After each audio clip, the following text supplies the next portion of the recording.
নমস্কার, শাওন পাকশালাতে সবাইকে স্বাগত জানাই। আজকে একটা নতুন রেসিপি নিয়ে আবার চলে এসেছি।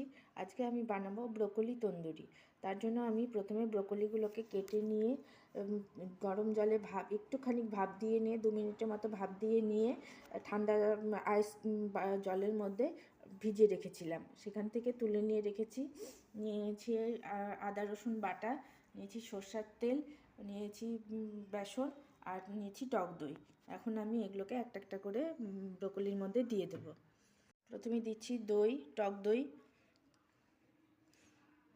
আপনারা রুম টেম্পারেচার রাখা টক দইটা দিয়েই ম্যারিনেট করবেন।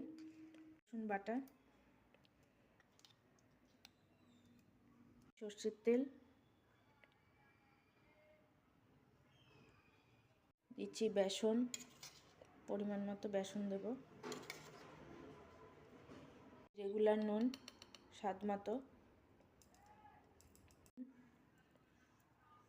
এখন কিছু গুঁড়ো মশলা। প্রথমে দিচ্ছি হলুদ গুঁড়ো সামান্য, শুকনো লঙ্কার গুঁড়ো, আপনারা পাউডারই দিতে পারেন, আমি ঝাল লঙ্কার গুঁড়োটাই দিলাম। মশলা, মশলার গুঁড়ো দিচ্ছি, সামান্য গরম মশলার গুঁড়ো, তন্দুরি মশলাটা কিন্তু দিতেই হবে এটার মধ্যে। দিয়ে এখন আমি ভালো করে ম্যারিনেট করে নেব। আমি ম্যারিনেট করে ফ্রিজে আধ ঘন্টা রেখে দেব। আমি আধ ঘন্টা ফ্রিজে রেখে দিয়েছিলাম ম্যারিনেট করে।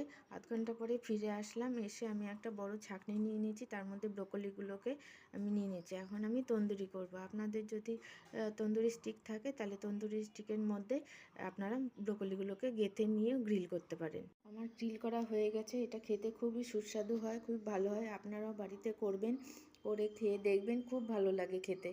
আর যদি ভালো লেগে থাকে তাহলে আমার চ্যানেলটিকে সাবস্ক্রাইব করবেন, লাইক করবেন, শেয়ার করবেন এবং কমেন্ট করে অবশ্যই পাশে থাকবেন।